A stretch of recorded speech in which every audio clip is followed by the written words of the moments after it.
and welcome to the Dream Journal. From the studios of KSQD in Santa Cruz, the Dream Journal is a weekly show where we explore the power of nighttime dreams through conversations with dream experts and with listeners like you. A dream can be meaningful even if you don't know what it means.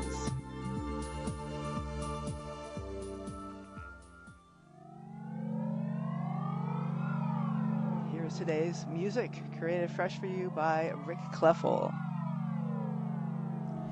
The Carrington events. Okay. Does a traumatic childhood doom you to unhappiness and dysfunction? Meet Wendy Correa, who overcame a horrific youth to become a music industry insider, hanging out with the likes of Joni Mitchell and Ringo Starr. And dreams led the way on some crucial steps of her recovery. Wendy's debut book is memoir, My Pretty Baby, Seeking Truth and Finding Healing. I am your host, Catherine Bell of Experiential Dreamwork, and welcome to the Dream Journal. I'd like to get right to our guest. Let me read the bio to introduce her. I'll say hello, though. Hello, Wendy. Hello. Great to Hi. be here. Thanks for coming on the show. Wendy B. Correa is a writer, yogi, hiker, and public speaker. She has worked in film, music, and radio. She holds bachelor's degrees in psychology and theater arts. A wife and mother, she resides in Denver, Colorado. My Pretty Baby, an Amazon #1 bestseller, is her debut book. And you can find out all about her at her webpage, wendybcorrea.com. And you can spell Correa, Correa, wendybcorrea.com. Okay, so thank you so much, Wendy. Oh, it's my pleasure. Excellent. So I was wondering if we could just start out with a dream. Let's just start right out with that amazing jaguar dream that you told me about, and then we'll go into some of the history of trauma and what is ACEs. But let's just start right out in the dream world. So maybe you could tell me a little bit about that dream. Sure. There was a time when I was living in Los Angeles and working in the music industry where I was feeling very powerless and untethered and unsure of myself, unsure of what was next for me in my life. And I dreamt of this beautiful, black, sleek jaguar that was reclining on a beautiful velvet couch, but its face was my face. Wow. And it was just one of those incredible Jungian peak dreams that was so vivid and so real and so incredible that when I awoke, I just felt very connected to my intuition and my personal power. And I felt the strength and the energy of that female black jaguar and felt like that was an opportunity for me to step into my own personal power for making some major decisions in my life. Okay. Because up to that point, you had been feeling very powerless. You said that you were feeling stuck and didn't know what to do. And I'd like to talk a little bit about maybe some of the roots of that. There's of this trauma that you had as a child. Like how does childhood trauma affect us throughout our life? So yes, as I write about in My Pretty Baby, my trauma began with the death of my father when I was 7 years old. And at the time, of course, people didn't understand how important it was to help children process grief. So first of all, I carried a lot of grief and loss and fear that my mother would also die. And then only a short few years later, my mother brought into our home the man who would become her husband, my stepdad, who suffered from alcoholism and mental illness. And so I was raised in a home where I was on high alert, constantly flooded with hormones, fight or flight hormones, adrenaline, because you never knew what was going to set him off and you never knew when you would have to flee the house, or, if he was going to threaten to kill you. Wow. And so I was raised in that home environment, but also there was a lot more going on under the surface that I was not aware of family secrets. And my older siblings, who were 7 and 12 years older than me, were very distant from me. They were very emotionally unavailable. And I always wondered why, what happened to my family. So my whole life, it was easy to point to, well, my father died and then I had this stepfather, but there was more. And even as I was writing my book, I uncovered more, and I uncovered the big wallaby family secret that I won't disclose because I don't want to give it away. But as I was writing my book, I think I mentioned to you, I also was studying all of the latest research on childhood trauma.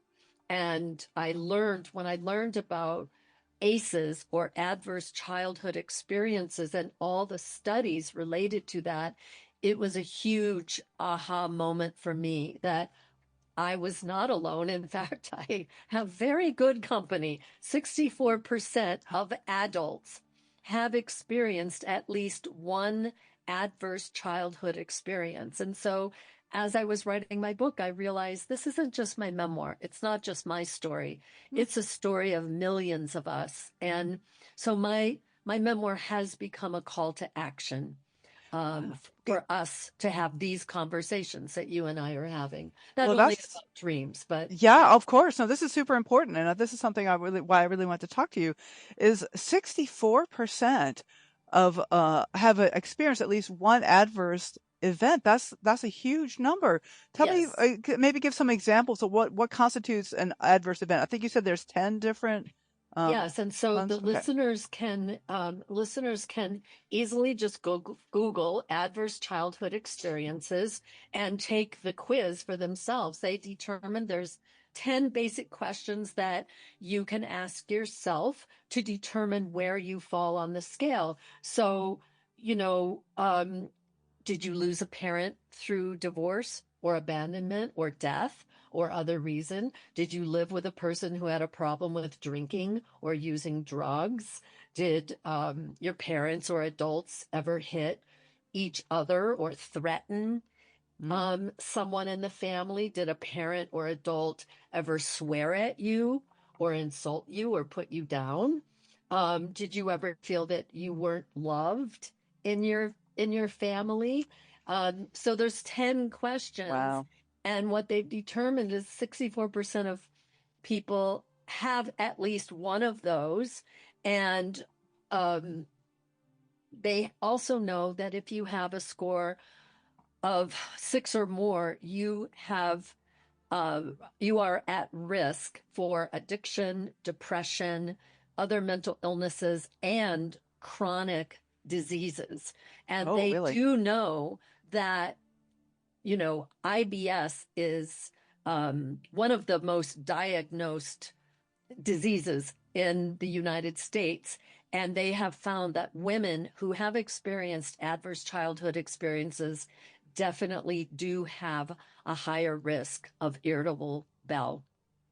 Okay, so not only just mental illnesses, like you mentioned, depression and addiction and all that, but also physical ailments, including IBS and I can imagine heart disease. Oh, heart disease. Yes. Lots and lots of other chronic illnesses. And as Bessel van der Kolk says in his book, The Body Keeps Score, adverse childhood experiences, childhood trauma, it is not just an external event. This is internalized. And trauma does not just go away. And so also in my book, I outline what I did over decades to heal. And I hope that it's a guidebook for others who maybe are just starting their healing journey and are not sure where to start. Because when they say it takes a village, well, I had everyone in the village helping me, including Dreamwork. Okay, great. Well, because what you're saying is kind of horrifying. Like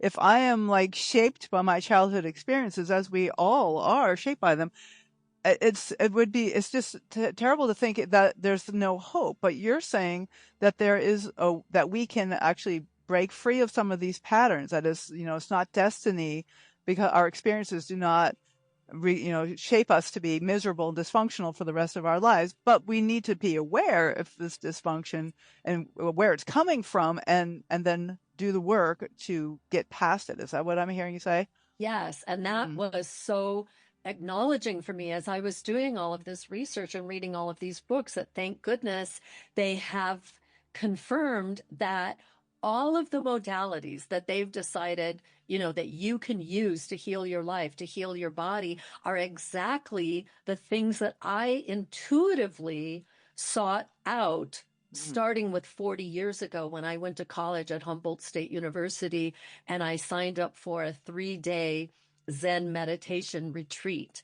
And now they have found that meditation, psychotherapy, of course, bilateral music stimulation, listening to music, and also all of the somatic practices of yoga, dance, movement, hiking, massage. Meditation is in there as well, because meditation stimulates the mind and the brain. Yeah. But all of these things, spirituality. So I spent many, many years practicing Native American spirituality, and also sobriety. I'm 38 years sober now. And so all of those things combined is why I believed, today I'm very healthy. I do suffer from IBS, and I do still have complex PTSD and anxiety, but now I have tools to work with that. Okay. And even though I like my readers to know that even though trauma is universal, so is healing. Wow. Let me just say that again. Trauma is maybe universal, but so is healing. Absolutely. Mm. Yes. Right. And so you found these particular modalities that were helpful for you. And I imagine there's many more that people can find if they just look around and follow their intuition, and recognize that they do have something that needs to be healed. Because I think a lot of times, like for me, I was very dissociated for much of my life, but I thought I was fine. I'm totally fine. There's nothing wrong here, nothing to see. And that just kind of kept the lid on all of what was needing to come out to be healed. And so it sounds like there's many different ways to get healed, but one of the first steps is to recognize that we need to be healed. Yes, absolutely. And I have readers reaching out to me to say, thank you so much for writing this book, because I recognize myself in your story.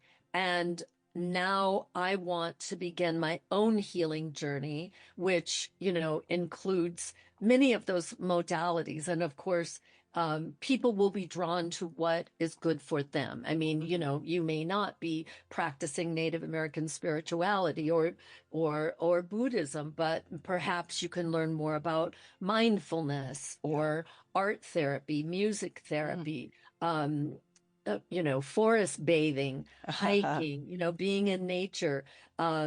There's so many ways to heal that we now have scientific evidence to prove that these things do work. Getting Right. massages, Oh, doing yeah. yoga, all the somatic. They do know too that in addition to psychotherapy, it is very important to do the somatic practices as well. As Bessel van der Kolk says, the body keeps the score. And as a massage therapist, we say the issues are in the tissues. So the issues are in the in the tissues, Love that. the body actually does hold on to these traumatic events. Right. So now I'd like to come back to that jaguar dream, because this seemed like this came at a moment when you weren't sure where to go. You weren't really clear. And the jaguar had your face on the jaguar. What does that mean to you? What was that? How did that help you in that moment of your life? Well, it was also during a period, this was like 1987. Uh-huh. We were, at threat of nuclear war with the USSR. And I was also having nightly uh, nightmares, apocalyptic dreams and they were like nightly, um, that the apocalypse had happened and everybody had to have one job.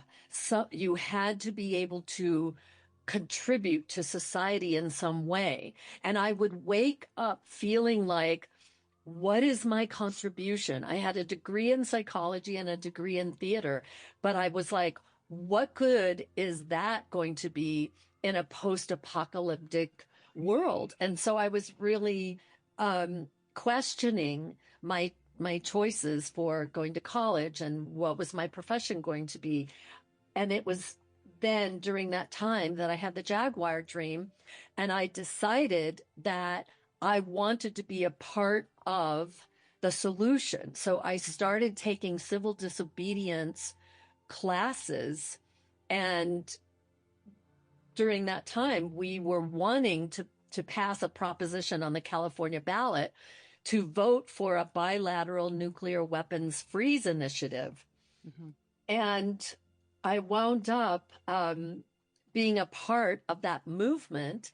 And there was a huge concert out in Pasadena at the Rose Bowl called Peace Sunday with all of the major stars and rock stars of that time and all of the major politicians and actors. And it was 100,000 people showed up. Wow. And California did vote for that initiative. It was passed. So that was to ask Governor Jerry Brown at the time to go to the powers that be, to Reagan, to go to the USSR to say, we want a bilateral nuclear weapons freeze initiative. Now, that may only be one step in the right direction, but you have to at least take the step. And so at that time, that jaguar was me stepping into a place of power of what can I do to contribute? I wound up being, a backstage security guard at Peace Sunday, and that was my contribution. So instead of thinking that I had to do, something giant and, had to make the huge splash, it was a lesson for me that every little bit of contribution does help. We are all connected by the great web of life, right, and our individual choices and actions do matter. So that was what was very instrumental to me about that dream. And I did another dream that I had during that time was simply, it was a technicolor dream. I was dreaming about a rose bud on the vine. And in my dream, it was just technicolor slow motion as the rose bloomed. And so that, again, was me. I was blossoming in my life. I love that. So you have the rose blossoming, and then the jaguar in the jungle. Like it wasn't being like a bird in the jungle. It was like a jaguar, this powerful,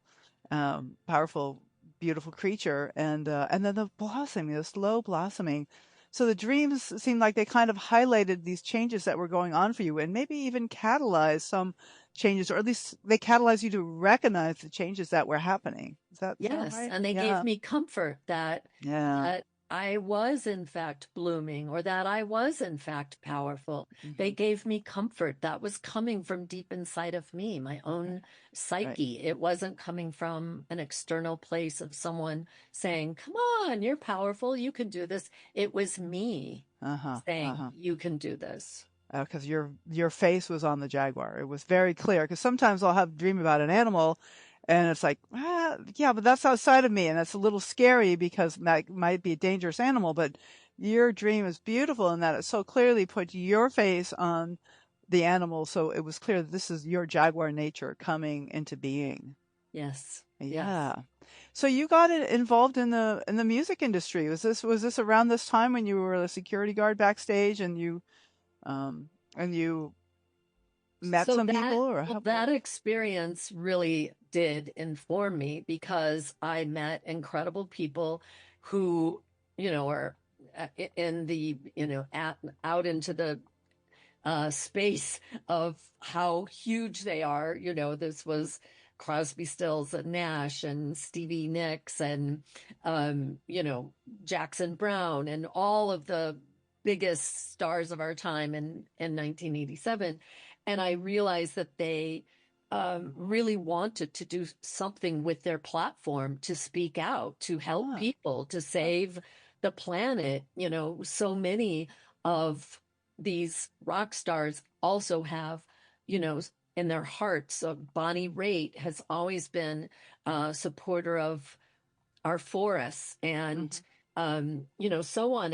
And so I really wanted to be a part of that world, but it wasn't until a few years later, through a friend of a friend, that I got a job in the music industry at a talent agency. And then from there, I moved to A&M Records. I worked in music publishing. And then from there, I moved to Geffen Records and I worked in A&R. And then later from that, I moved to Aspen, Colorado to become a DJ on KSPN FM. Mhm. So, yes, I Mhm. spent about a decade in the music industry in Los Angeles. Yeah, well, welcome back to radio. Here we are live on Yes. the radio. Yes. I sure appreciate this. And so I'm like, just curious, like, we have a few more minutes before our break, and is there anything you want to bring up right now? Well, after the break, I want to spend a little time going into like how this unfolded for you, and maybe hear some more stories, some more dreams, some more things like that. But is there anything that you want to bring up at this point? Maybe we should go back to ACEs. Maybe this is a good opportunity to go back to this whole idea of the adverse childhood experiences, which is sort of pivotal in how you learn to heal yourself was first by recognizing that you needed healing. Well, I knew that I needed healing 40 years ago, but Mm, and that's when I started, practicing Buddhism and meditation and yoga and Native American spirituality. And then when I was in the music industry in Los Angeles, I also found my way to sobriety.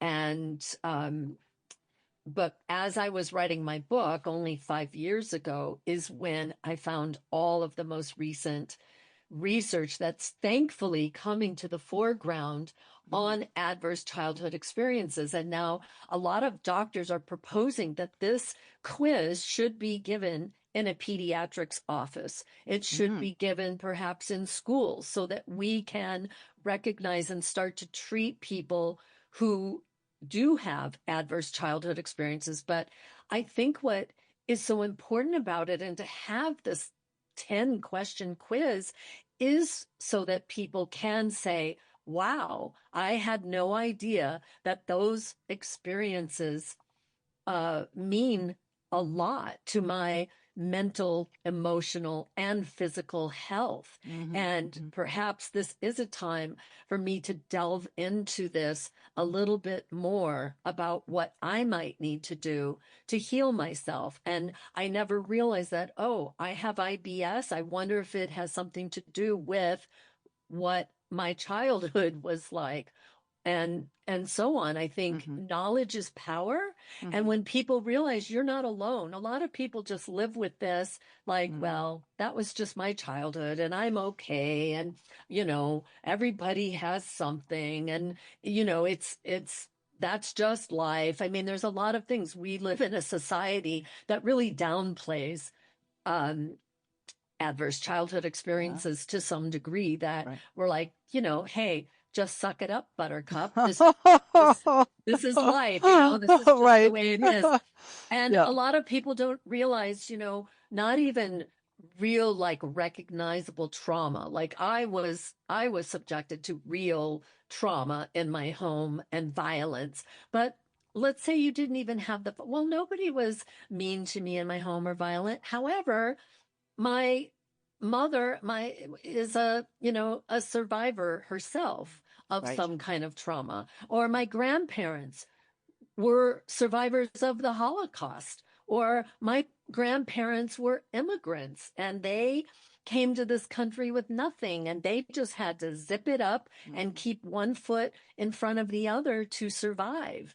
And so there's a lot of layers to the ACEs. It isn't just trauma that is quite dramatic and visible. Right, right. Well, you mentioned the phrase complex PTSD, and I think maybe listeners might not understand that. I wonder if you want to just say what that is compared to regular PTSD. Yeah, so PTSD, of course, we usually think of as soldiers who are in war and they witness, some atrocity or they get shot. And that's a one-off event. But complex PTSD is chronic. It's when you have experienced over a lifetime, over a childhood, numerous events, essentially. Mm-hmm. And it's also complex in that, perhaps it's in your own home, in a home with adults who are supposed to be taking care of you Right. and protecting you, but they're the ones who have inflicted some kind of trauma on you. Well, this is one of the things I've wondered about why it's maybe not talked about more is that the adults taking care of the kids should be protecting the kids from these events, and so maybe that's why the doctors are afraid to like ask like the school age kids what's going on, because the parents feel like they should have protected their kids better from that. So we need to take a short break. I want to come back to this very fascinating topic and maybe hear a few more dreams. And this is having this fabulous conversation. This is Wendy Correa, Correa. I'd like to let you know that the Dream Journal is broadcast live from the KSQD studios in Santa Cruz and co-broadcast live in San Jose by KCXU and podcast everywhere. Also, we are broadcast even Saturdays at KOWS up in Sonoma. The Wendy's webpage is wendybcorrea.com. And after the break, we'll be right back.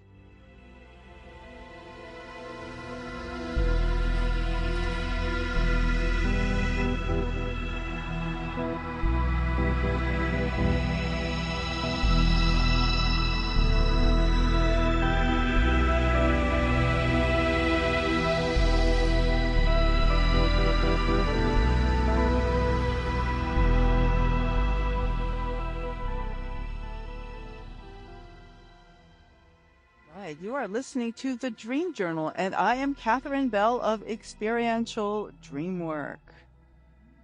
I'd like you to thank all the online listeners, and we know that we are streamed all over the world. We're streamed live, and then we have many, many more podcast listeners who will listen starting Monday.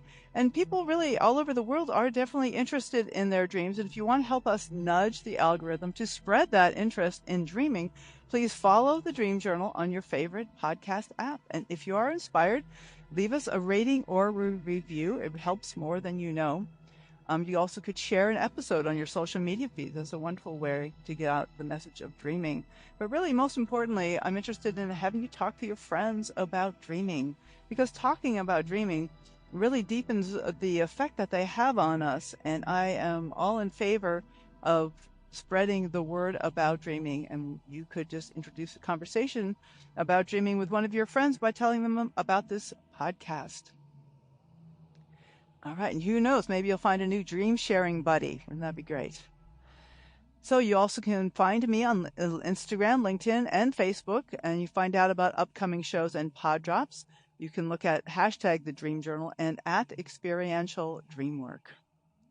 Next week, we welcome back to the journal the fabulous, intelligent, and warm-hearted Linda Yael Schiller.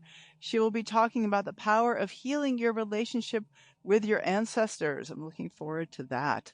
And today's guest is Wendy B. Correa, Correa, who has a new book out called My Pretty Baby. And it's all about healing from trauma, from childhood trauma, the importance of recognizing childhood trauma and then healing from that through whatever modality inspires you. There's really a huge array of different opportunities to heal from that trauma.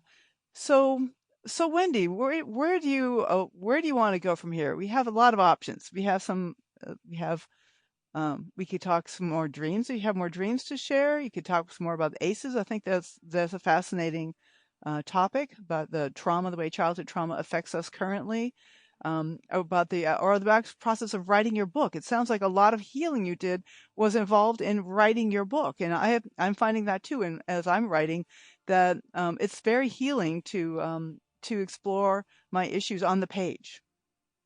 Absolutely. Mm, I think, okay, so there's so much to talk about, but I did want to come back to the 64% yes. of adults who have at least 1 out of 10 ACEs. And so sometimes, somebody might ask, well, what about me? I didn't experience any trauma in growing up, and it doesn't really affect me, but it does. Since 64% of adults have been affected, then we're talking about it could be your partner, your neighbor, your friend, your boss. It has affected someone that you know and that Hmm. you love. And statistically, we know that adverse childhood experiences, people are more prone to be imprisoned or have Hmm. mental health issues or Right. addictions. So it is a public health issue. Right. It is something that is being addressed. However, slowly, it is being addressed. And the other thing that I like to say, we live in a culture of, like I said, just suck it up, buttercup. Hmm. And some people would be like, well, that was in the past, that has nothing to do with Right. you now, and why don't you just think positive thoughts? Think positive thoughts. There it Think is. positive All right. thoughts, and Uh-huh. do your affirmations or whatever. And in her book of the same name, Whitney Goodman calls that toxic positivity. Yeah. And we have a lot of that in our society. But we now know that when we deny our pain, we deny healing. And that real resilience comes from facing what happened, not papering over it with a smile. Mm. And in my Buddhist studies, the beloved Zen teacher Thich Nhat Hanh said that the art of happiness is also the art of suffering well. Wow. Oh, whoa, wait a minute. The The art of art of suffering. happiness Yeah. is also the art of suffering well. Ooh, In tell me other more. words, Yeah. we have to feel the pain. We have to Mm, sit with the pain. We have to acknowledge it and embrace it and allow it and not push it away or mm, paper over it. We have to feel the pain so that we can heal it. We must acknowledge, allow, embrace our suffering in mm. order to heal it. And that is one of the tools of the 12-step programs. Oh, We have to embrace it fully. We have to feel the pain. Even as the great poet Robert Frost said, the only way out is through. mm-hmm. Mm-hmm. So, yes, in writing my book, I was immersed in the pain. Now, luckily, I was also in therapy again at the time to really help me process.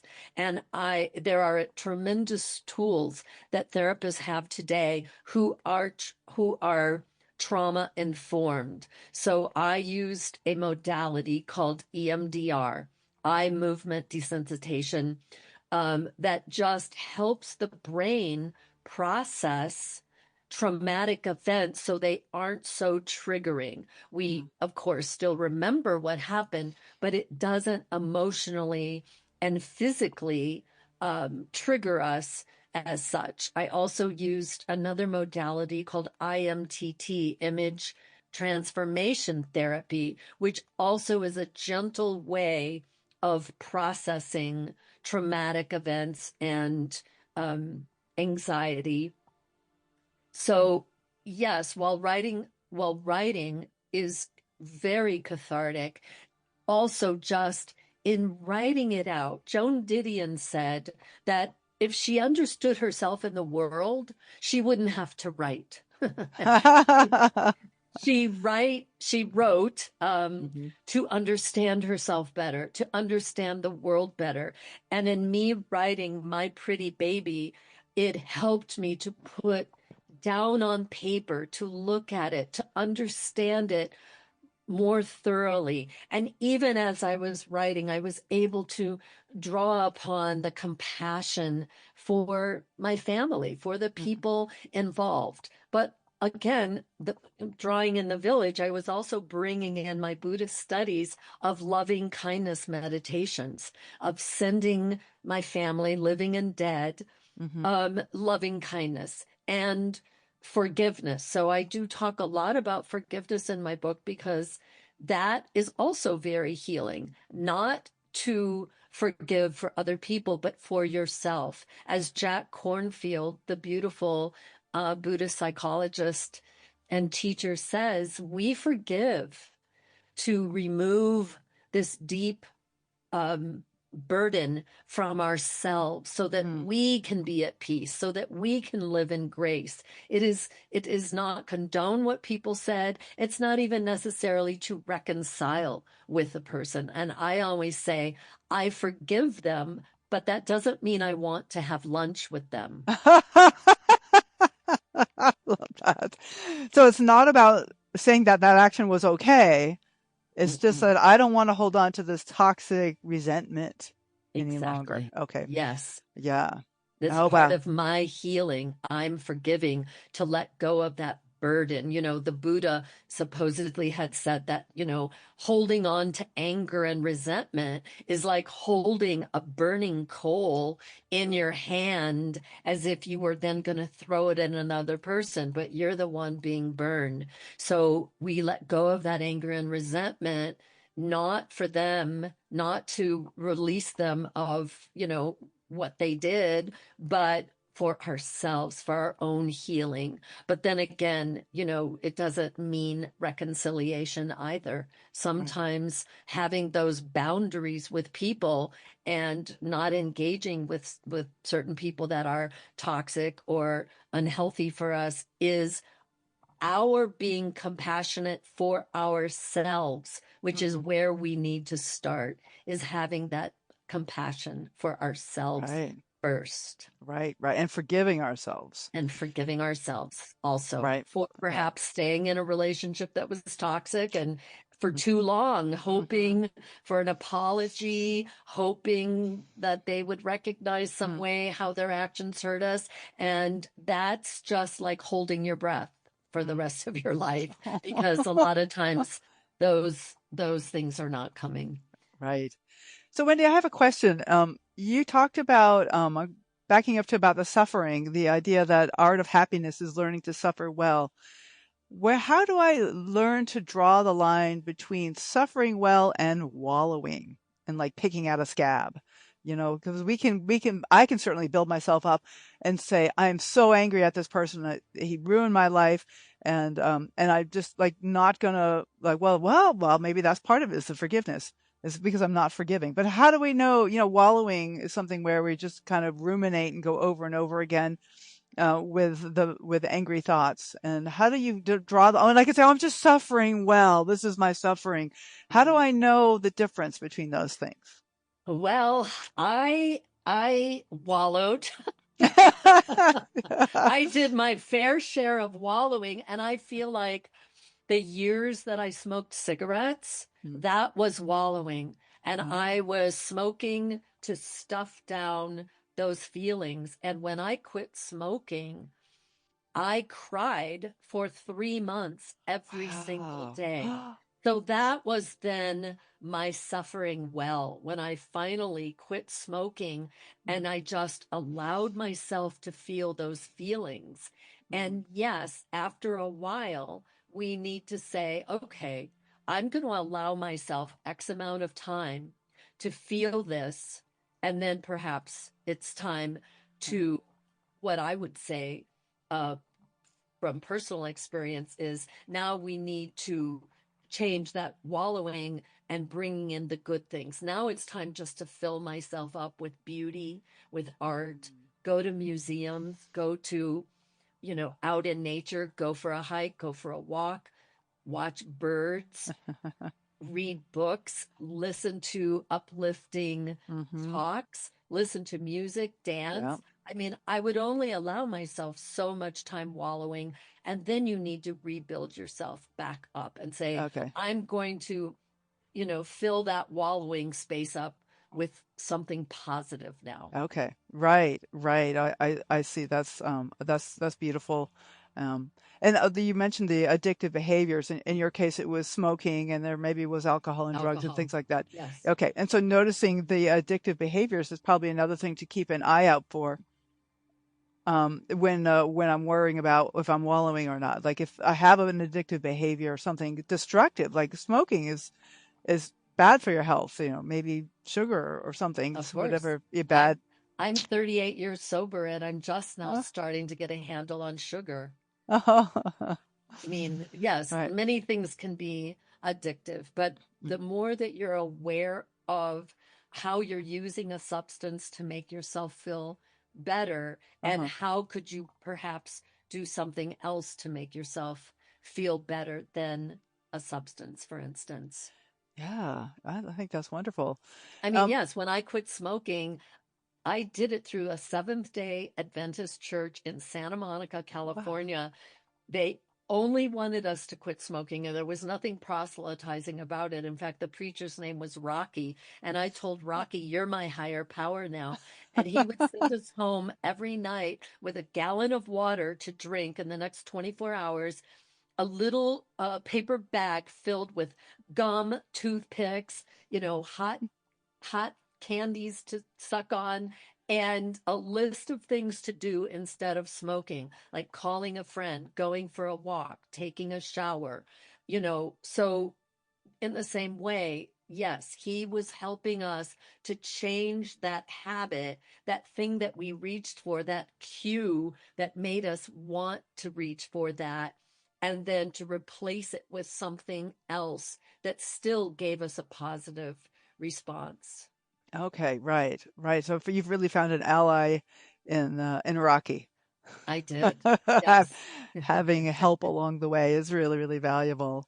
Yes. So, Wendy Correa, this is your book, My Pretty Baby, and I'm wondering what's next for you. What are you've got your book out in the world. It's available anywhere you want to find it. What are you going to do next? What's calling to you? Well, what's really calling to me is I love doing podcasts and radio and just getting the message of my book out there that healing is possible. And I want to reach people who maybe are just starting their healing journey. And in writing my book, my hope is that by telling my story, other people will be less alone in theirs. Hmm. And so I am doing podcasts and radio. A number of podcasts are being released, as well as I'm on panels. For instance, at the Tucson Festival of Books, I'm on a panel there at the San Diego Writers Festival in March 28th, on the beautiful Coronado Island at the public library there. I'm on another panel. And so this year is pretty much about getting the message out. I'd like to talk at some treatment centers. Mm. I would love to talk at here in Denver, there's a wonderful organization called Judy's House, which is specifically for children who have lost a parent. Mhm. So I would like to go and talk to social workers and other people that work with children, people that work in grief, and just to keep getting the message out that it's important for us to have these conversations, that our society, all you have to do is look around to see we are in desperate need of healing. And that can start with us individually to be the cycle breaker in your own family, perhaps, or to be a support person for another person who is beginning a healing journey. And again, I want people to know that while trauma is universal, so is healing. And Mhm. so I'd like to have these conversations without the stigma, without the shame, and for us to be able to talk openly and honestly about how to make changes in our families, in our society. That's beautiful. Thank you, Wendy. So people can get in touch with you at your webpage, right? Yes. WendyBCorrea.com. That's correct. Correa, Wendy B. Correa. Any other final thoughts or encouragements for our listeners?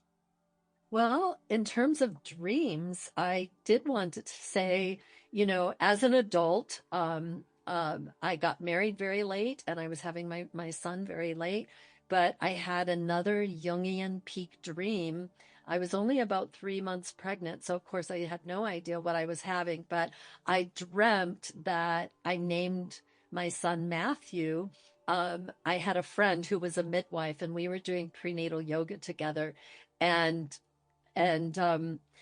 so when I woke up in the morning, I told my husband, I had a dream that we were having a boy and we're naming him Matthew. And my husband, who is from South America, said, well, in Spanish, that would be Mateo. And I said, well, that's his name. If this is a boy, that is his name. And it was so strong and so vivid.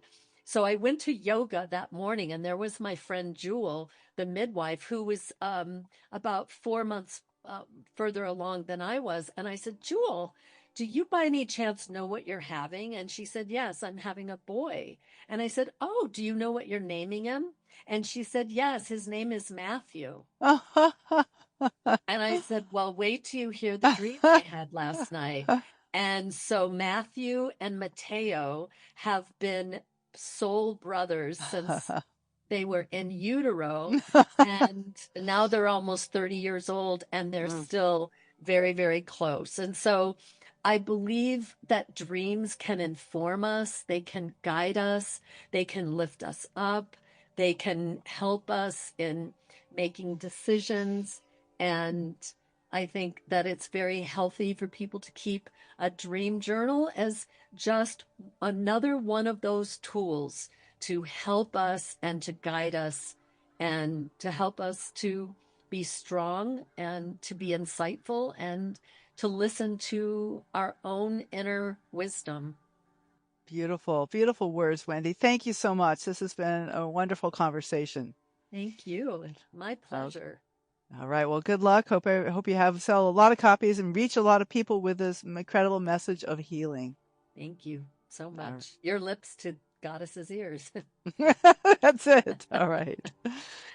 Okay. Well, thank you all for listening. The Dream Journal is produced at the studios of KSQD in Santa Cruz, and we are live every Saturday at 10 a.m. Pacific at ksqd.org.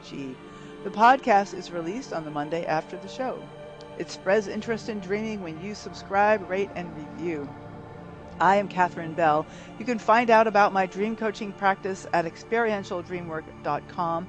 Email me at catherine@ksqd.org. That's KATHERINE at ksqd.org. Follow Experiential Dreamwork and hashtag the Dream Journal on Facebook, Instagram, and LinkedIn to keep up with the shows. I'd like to thank Rick Kleffel, Nyanku Nasu, and Eric Nelson. Audio editing is by Suki Wessling, and intro and outro pieces are both by Mood Science. Tomorrow morning when you wake up, take a minute to write down your dream and bring it to the next Dream Journal. Okay. Had an old thought in the old town, waking up, feeling down, was what I learned in the old school, is there's no fool like an old fool. Make the most of the moments you got. Time to spend can never be wrong. Make the most of the moments you got. Time to spend can never be wrong.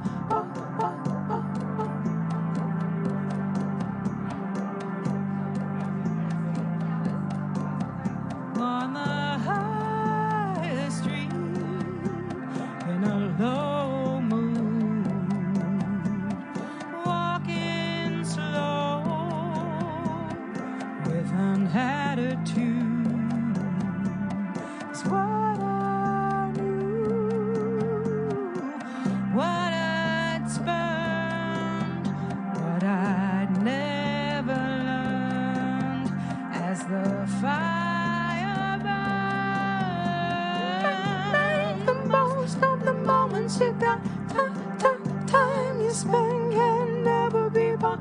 Make the most of the moments you got. Time you spend can never be bought.